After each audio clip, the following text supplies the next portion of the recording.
Hello, my lovelies. We are back to see what Orzammar is all about. First, there's some people up here, so let's see if we can hear what they're saying. You insult all of Ferelden with your actions. In case you didn't hear that, he said you insult Alla Ferelden with your actions. King Loghain will not suffer the delay of his appointed messenger. Vieta, this land is held in trust for the sovereign dwarven kings. I cannot allow entry at this time. King Loghain demands the allegiance of the Desher, or lords, or whatever you call them in your assembly. I am his appointed messenger. I don't care if you're the king's wiper. Orzammar will have none but its own until our throne is settled. I have urgent need to talk to your king. Who doesn't? If I don't get in, no one should. Orzammar has no king. Endrin Idukan returned to the stone not 3 weeks ago, sick over the loss of his sons. The Assembly has gone through a dozen votes without agreeing on a successor. If it is not settled soon, we risk a civil war. I am a Grey Warden. This treaty obliges Orzammar to aid me. The Wardens killed King Cailan and nearly doomed Ferelden. They're sworn enemies of King Loghain. Well, that is the Royal Seal. That means only the Assembly is authorized to address it. Grey Warden, you may pass. You're letting in a traitor? And a foreigner? In the name of King Loghain, I demand that you execute this stain on the honor of Ferelden. Okay, so if I use any option here other than the intimidate option, I'll have to fight this guy. So I'm going to intimidate him.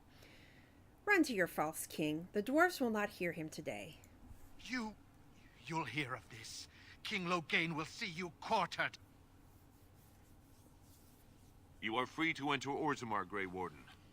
Though I don't know what help you will find.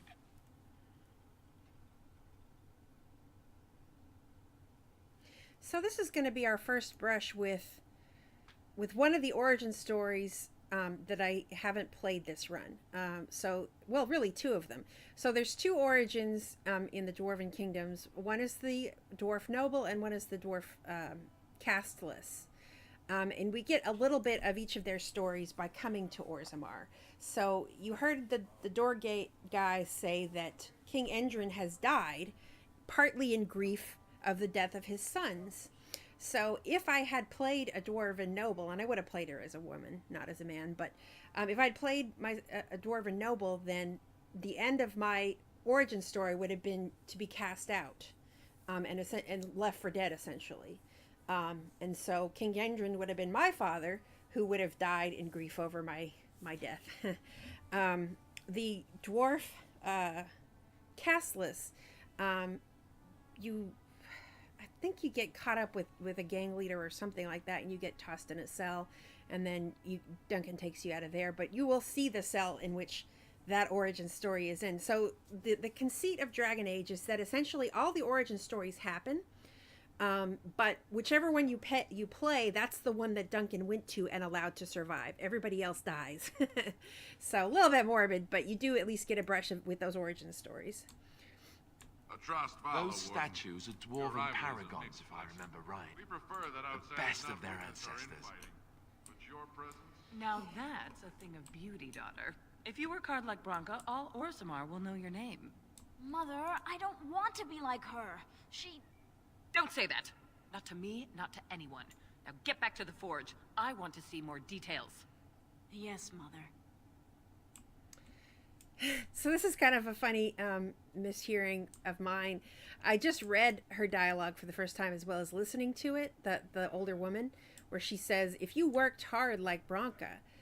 Always in the past I'd heard, if you were carved like Branka, because she's a statue, Branka gets to be a statue because she's a paragon. But no, it's if you work hard, not if you were carved. Show some pity for a poor old man. And I will say it always did seem an odd phrasing, but I just took it for granted because if you're a paragon, you get to have a carving of you done. But whatever. It is sometimes so hard to believe that you have been through so much at such a young age. I think I look younger than I am. Yes, that is Shall be possible. done. When I was your age, I was just about ready to take on my first apprentice. In hindsight, perhaps I should have waited a few more years. I was arrogant, my confidence bolstered by my youth. It is so hard to imagine seeing you now. Oh, I've had some 2 decades or so to grow mellow. Believe me, back then I was quite prickly. So you are like a fine wine, yes? Losing the raw edges over time. I suppose there is some truth to that analogy, but dear Maker, I do hate being compared to wine. Or cheese. Especially cheese.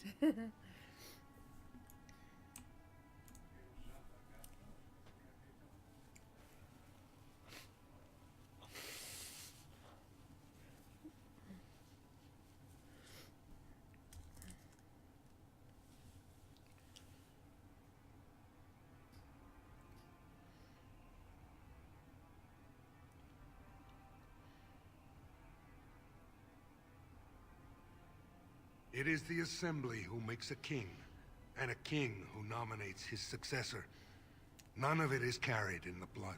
Or, as now, when someone tries using the Assembly to pull a coup.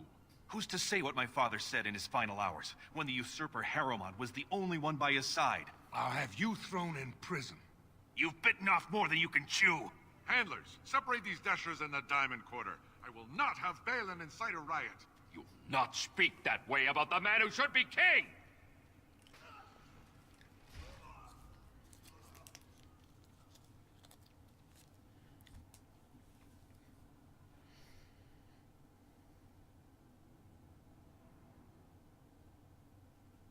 Idiots. I won't have fighting in the Commons, especially in front of outsiders. That sonic fool, I'll have him in the Legion. So, we just saw a fight there between Balin and Harrowmont, the two potential successors to being king. Balin. Is his name Balin? Jeez, I totally forgot his name. Well, let me ask the guy and he'll give us some background. Vieta, Surfacer. I'm bid to let you walk the Commons, but keep your place. Warden or not, I want order. Can a city function like this?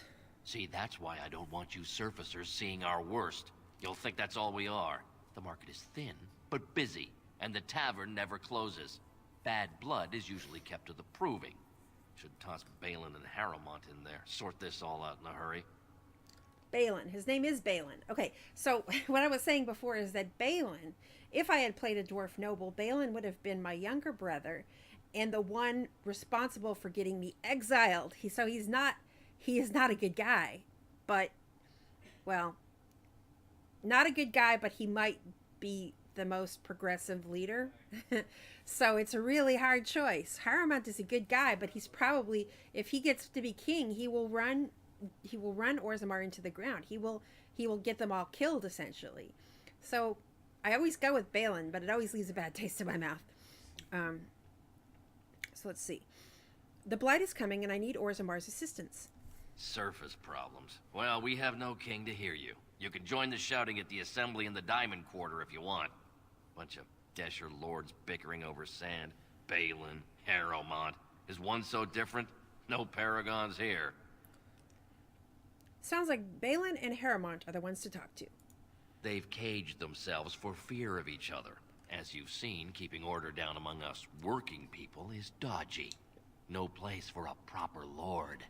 Balin speaks through his second, Vartag Gavorn, in the Assembly. Lord Harrowmont speaks through Dulin Ferender from his estate.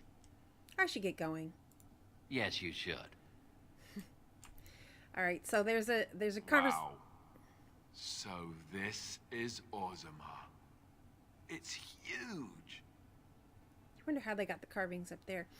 Anyway, so there's a conversation trigger up here, so I'm going to run past it so that we can get some companion conversation. I will never get over how quietly you are able to move. It took me years and years to learn, and even then I am not the best at it. So you didn't sneak around when spying? We all had different ways of doing things. Some preferred not to be seen at all, to cloak themselves in shadow and darkness. I realized that it is not such a bad thing to be seen, as long as you do not stand out and are quickly forgotten. I specialized in blending in. not drawing attention and looking like I had every right to be there. It is invisibility, but of another kind. Ah, yes. But I heard you often seduced your targets. They'd remember you. Not if they died. Oh. Dying while in the company of a lovely seductress. Tell me that isn't a good death. I don't know if I should take you seriously. But you scare me sometimes. All right. I'm also going to take a moment to see if I can flirt with Alistair, maybe. Something on your mind? Ooh, I don't want to know if I want to go the direct route just yet. So, Of course. we'll ask him some questions.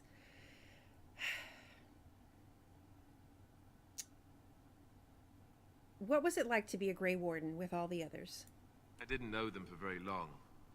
But I guess it was longer than you. You never met them all, did you? They were quite a group. Actually, they felt like an extended family, since we were all cut off from our former lives. We also laughed more than you'd think. There was this one time... Well, you probably don't want to hear stories about men you didn't know. No, I'd like to hear them. There was one Grey Warden who came all the way from the Anderfells.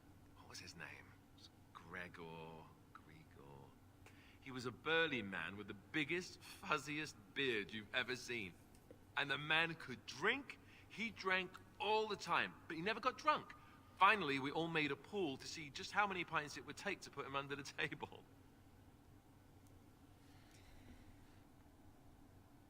Sounds like you had a lot of fun. Sometimes. We were kin of a sort. All of us had gone through the joining, so we knew... Well, anyhow, it doesn't have to be deadly serious all the time. Anyhow, we never did find out. He said he'd drink a pint for every half pint that the rest of us drank. He was still going by the time the rest of us were passed out. I'm told that Duncan walked in later on and saw us all passed out from one end of the hall to the other, and Gregor still drinking. Duncan laughed until he nearly... Until... I'm sorry, this must be hard for you. Yes, I suppose so. I thought I was done with this, but it just struck me that I have nothing to remember Duncan by. Nothing at all. There's no body, not even a token of his that I could take with me. That must sound really stupid to you. Not at all. I just would have liked something of his to take with me, that's all. Well, there's no use in moaning about it, is there? He's gone. Let's just go. Yes, I know I didn't actually flirt with them that time, but like I don't want to go the direct method. I like do it. I like for the romance to take a bit. I like for it to feel like it's natural, you know? I want the pacing to be normal and not like instantly in love. So there's a few things here to do in Orzammar. There's a bunch of side missions, but really I should just go straight to the Diamond Quarter and find out about the Deschers and all that good stuff. So that's where we probably want to go. Excuse me, do you have a moment? Okay, we do have to talk to Dagna because she's cute as a button. You look like you're not from around here. Yes, you could say that. Oh, wonderful. I've been trying forever to find someone who really knows the surface world. I don't suppose you've heard of something called the Circle? I'm a mage myself. Then I'm truly honored. I've never met an actual mage. Is it true you can manipulate nature's forces with your mind? Like you were born with lyrium in your veins? Don't let the glamour fool you, child. Wielding magic is a dangerous occupation and a great responsibility. I'd be happy to answer any questions. I've been trying to reach someone there for years. I've sent missives with every caravan, but I never get a reply. I want to know if they would accept me for study. Why wouldn't they? No dwarf has ever studied at the Circle of Magi. I guess you never read First Enchanter Caplin's treatise concerning dwarfs and the non-heritability of magic. He tested dwarfs from 20 bloodlines and found they couldn't perform any level of spell casting, regardless of lyrium exposure or time on the surface. The Circle speculates that lyrium in the stone shields us from spiritual influences, and over time made us immune to them. So what do you want with the circle? I want to go to the circle to study. I don't want to do magic. No dwarf can cast spells, but I don't see why I shouldn't study it. It would be a valuable exchange. Orzammar would learn of one of the great natural forces of the surface. And the circle gains direct access to our knowledge of lyrium smithing. I can bring the circle your request. That would be wonderful. My name is Dagna, daughter of Janar of the Smithcasts. Tell them I've already begun reading the Teventer Imperiums for Tikum Kadab, and it's just fascinating. Did you know the Imperial Magister Lords once had genealogies of every human family known to produce a mage child? She's so enthusiastic and adorable. I'm glad we're helping her. Oh, I'll go pack my bags right now. I'll be waiting by my father's shop. All right, that's our 15 minutes, so I'll go ahead and close it here. See y'all later.